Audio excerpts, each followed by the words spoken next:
তো দর্শক বন্ধুরা, মালাক্কা প্রণালী, এই মালাক্কা প্রণালীর প্রায় 700 কিলোমিটার ইন্দোনেশিয়া এবং প্রায় 650 কিলোমিটার মালয়েশিয়া সংযুক্ত করছে এবং মাত্র 24 কিলোমিটার সংযুক্ত করছে সিঙ্গাপুর।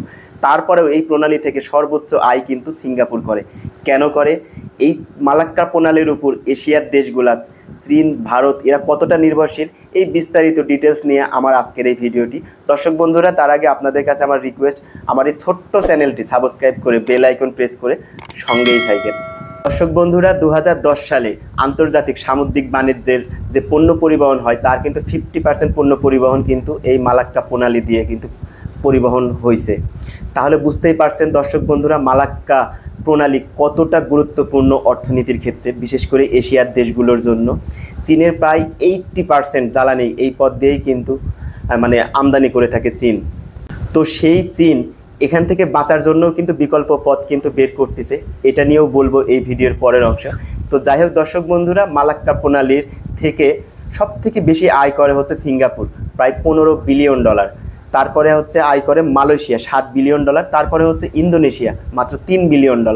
তাহলে প্রশ্ন হতেই পারে দর্শক বন্ধুরা, মাত্র 24 কিলোমিটার অংশ পড়ছে হচ্ছে সিঙ্গাপুরের মাঝে, অথচ এখান থেকে সিঙ্গাপুর $15 বিলিয়ন ইনকাম করে। কেন?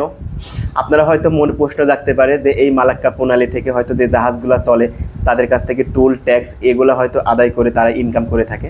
না বন্ধুরা, মালাক্কা প্রণালী ইন্টারন্যাশনাল নেভিগেশন জোন, যেখান দিয়ে কোনো জাহাজ যদি চলে তো তাদেরকে কোনো ট্যাক্স টোল এগুলো কিছু দিতে হয় না। কিন্তু এই দেশগুলো ইনকাম করে তাদের সার্ভিসের মাধ্যমে। সার্ভিসগুলো কি?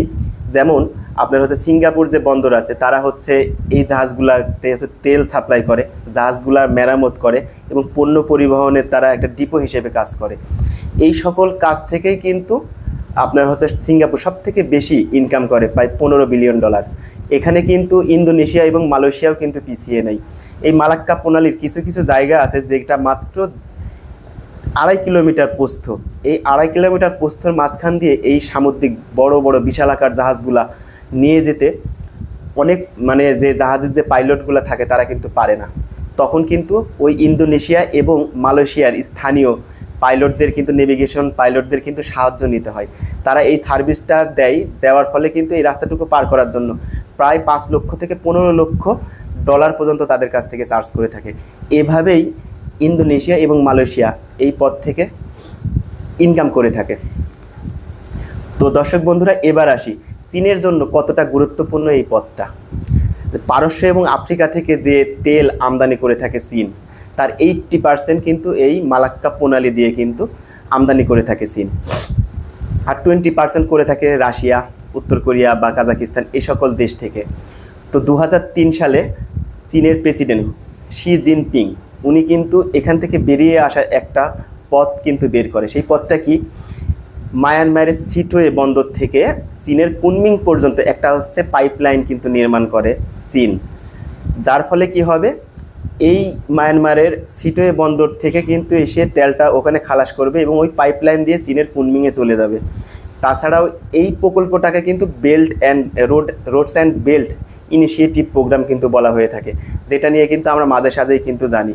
এর অংশ হিসেবে কিন্তু আরেকটা পাকিস্তান থেকে চীনে কিন্তু এক ধরনের কিন্তু রাস্তা কিন্তু নির্মাণ করা হচ্ছে, যেখান থেকে কিন্তু ট্রাক, ট্রেন এসবের মাধ্যমে এইসব জ্বালানির চাহিদাগুলো চীন হয়তো পূরণ করবে ভবিষ্যতে।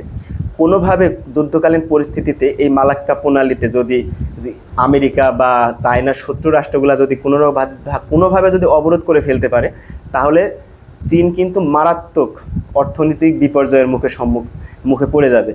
এখান থেকে এই আইডিয়া থেকে চিন্তা করে চীন কিন্তু তাদের ফিউচার পরিকল্পনা করে রাখতেছে, বিকল্প পথটা বের করে রাখতেছে। তো যাই হোক দর্শক বন্ধুরা, মালাক্কা প্রণালী নিয়ে আজকের ভিডিও এ পর্যন্তই। এই ভিডিওটি যদি আপনাদের কাছে ভালো লেগে থাকে অবশ্যই আপনাদের কাছে লাইক, কমেন্ট, শেয়ার চাই।